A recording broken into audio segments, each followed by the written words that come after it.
Share ko lang sa inyo na na-approve na naman ako sa isang loan app. Well, actually, it's a follow-up and 6,000 pa rin yung loan ko sa loan app na to. Pero okay na rin dahil installment po siya. 1 month, 2 months, 3 months. And tamang-tama guys kasi meron po tayong nagtatanong kung ano ba yung OLA na legit at tumatanggap ng PhilHealth na ID. Nagpapahiram po ng up to 25,000 pesos and pwedeng ma-download Google Play Store man or mapa-App Store man. Tumatanggap po siya ng PhilHealth ID among others. And legit din siya guys. Yun naman yung pinaka-importante sa lahat. Keep watching.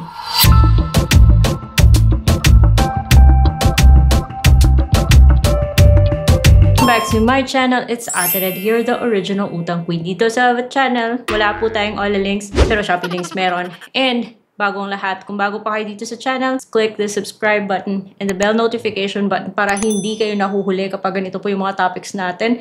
And of course, for today, mas excited ako dahil legit po yung OLA na pag-uusapan natin. It is Happy Cash. And matagal ko na itong sinusubaybayan dahil legit po siya. So kung Android ka man or iPhone, pwede. Kasi available po to sa Google Play Store and sa iOS. Under po siya sa Yinshan Lending. You can find it in the list of recorded online lending platforms.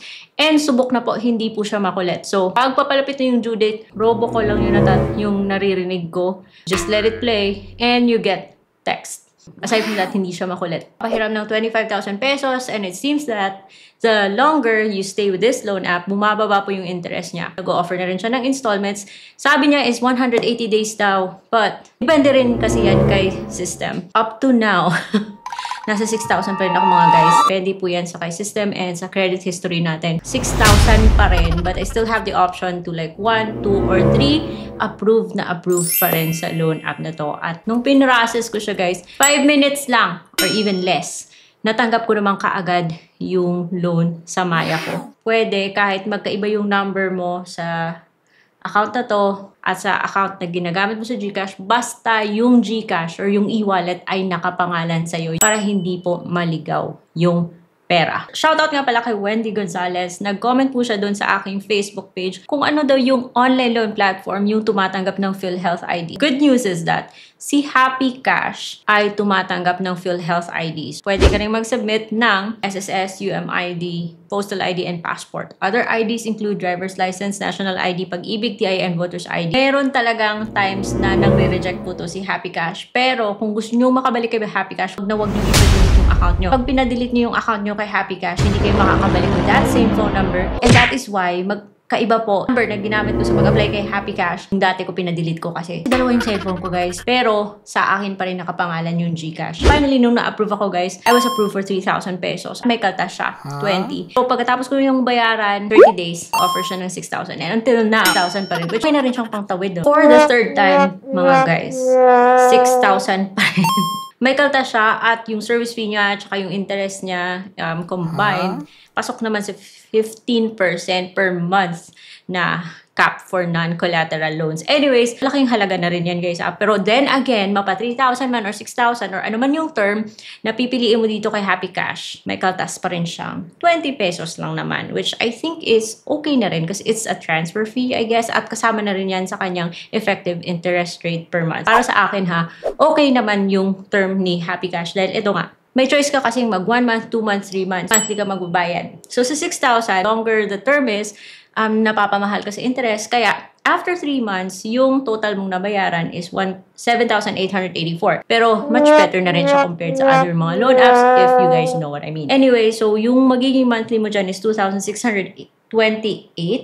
Yung matatanggap is 20 pesos less. So, yung matatanggap is 5,980. Hindi mo kailangan kunin yung lahat ng 6,000. Doesn't make sense naman na kunin mo lahat kung yung pangangailangan mo is ganito lang naman. Because you only borrow what you can afford to pay back. Anyway, so revolving naman siya. So, in case kailangan mo ng additional funding, you can borrow again. Basta good standing lang yung account mo. For example, for now, yung kukunin mo is 500 lang.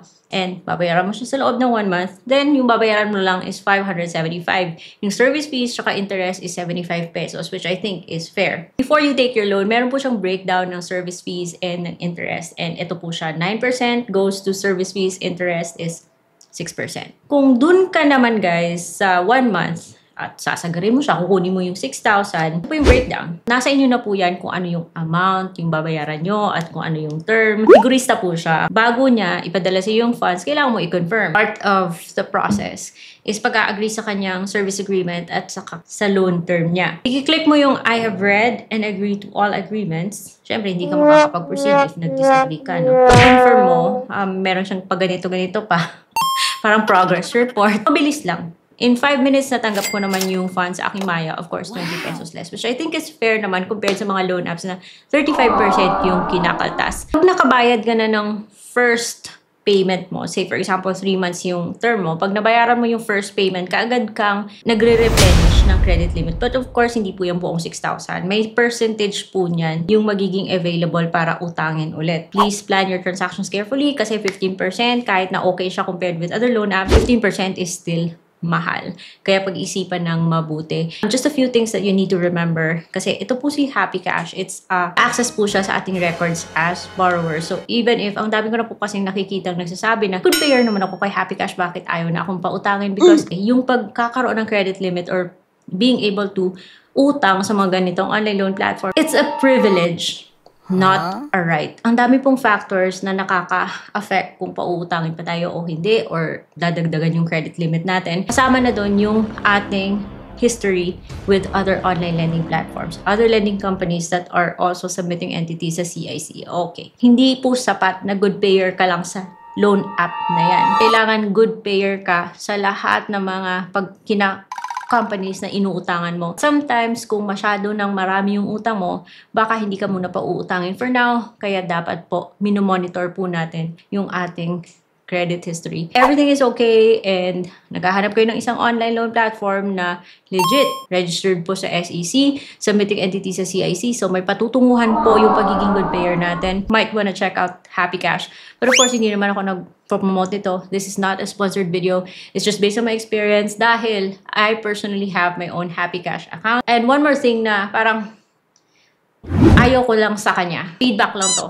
After ko mabayaran yung loan ko last time, sabi ko, wag muna akong umutang dito kasi kung sakali may bagong loan app na mag-appear at legit at makita niya ang dami ko ng utang na pinagsasabay-sabay dahil nagre-review ako baka hindi ako ma-approve. So sabi ko, wag muna ako mag-loan dito kay Happy Cash. And then nakatanggap ako ng notice na sabi niya, i-grab ko na daw kasi baka mawala. So parang ito lang yung something na ayaw ko sa isang loan app. Yung parang nagpe-pressure siyang umutang. Well, that's how marketing works. It creates a demand. It creates the fear of missing out. But then, loans kasi parang hindi naman tama na nang pre-pressure sila ng gano'n. Ano? Behave lang sana sila kung ayaw ng tao pa umutang. Huwag silang mang-pressure dahil utang po to. 15% is not a joke. Hope you learned something from this video. I will see you on my next vlog.